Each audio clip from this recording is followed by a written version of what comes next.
Comme un certain nombre de participants, remercier le président Jean-Louis Dumont d'avoir organisé donc cette table ronde, cette journée de réflexion, parce que je crois que c'est essentiel pour l'avenir d'un certain nombre de nos villes, de savoir comment on appréhende l'avenir. J'ai écouté avec beaucoup d'intérêt le maire du Creusot. J'ai retrouvé dans ses propos pratiquement ce que je vis depuis 15 ans à Montluçon, avec une petite parenthèse, je vais rebondir sur ce que vous venez de dire. On a désormais une place Michel Polnareff depuis dimanche, mais on n'a toujours pas le TGV.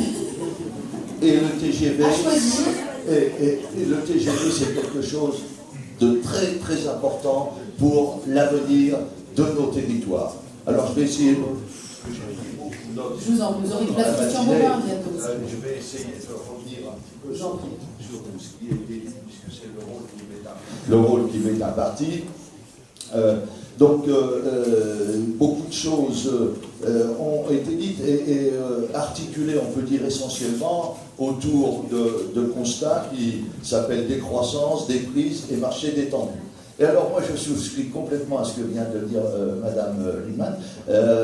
Je n'aime pas le mot décroissance parce qu'on a l'impression qu'on s'inscrit dans une sorte de fatalité, que c'est comme cela, qu'on ne pourra pas redresser la situation, alors qu'on le voit bien, beaucoup de nos élus, de nos territoires sont dynamiques et trouvent des solutions. Moi par exemple, on perdait 1000 habitants par an depuis un certain nombre d'années. Aujourd'hui, on a stoppé l'hémorragie et de nouveau, on est en train de réindustrialiser dans notre bassin. Donc il n'y a pas de fatalité. Il faut prendre les choses à bras-le-corps et plutôt que décroissance, je préférerais ville rebond. Parce que non seulement elles peuvent rebondir, mais dans ce qu'on est en train de nous dessiner aujourd'hui, avec la réforme territoriale, pensez qu'aujourd'hui, il y a beaucoup de territoires ruraux qui se sentent complètement abandonnés. Et ces villes rebonds pourraient être justement l'occasion d'associer étroitement les territoires ruraux au renouveau.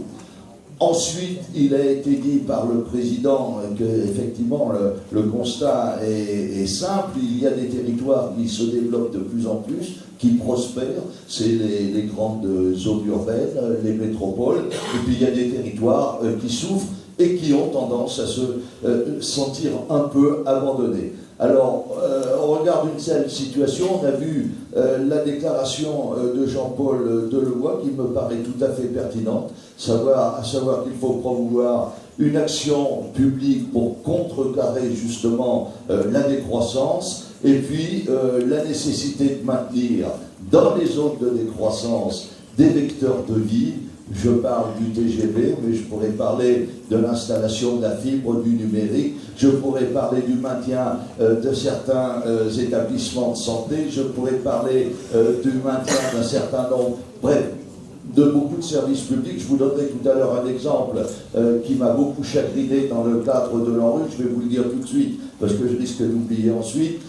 On a travaillé sur 4 quartiers, 2 de ces quartiers étaient des quartiers vraiment très dégradés, avec des problèmes d'insécurité, de difficultés pour les personnes âgées à vivre dans ces quartiers. Et pendant tout le débat sur l'ANRU, j'ai eu, je sais pas moi, 30 ou 40 réunions avec les locataires, en compagnie d'ailleurs de mon directeur général qui est ici, et à chaque fois j'ai promis le maintien du bureau de police dans ces quartiers. C'était une condition, mais alors, essentielle pour que la population accepte cette grande opération de l'ANRU.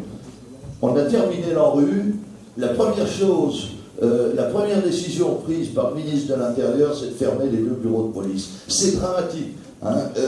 D'abord, ça enlève toute crédibilité, y compris à l'État, car le sous-préfet participait à ces réunions et s'est engagé. Et aujourd'hui, je ne vois pas comment je peux réhabiliter la crédibilité de l'État alors qu'il fait le contraire de ce qu'il a dit il y a seulement quelques années.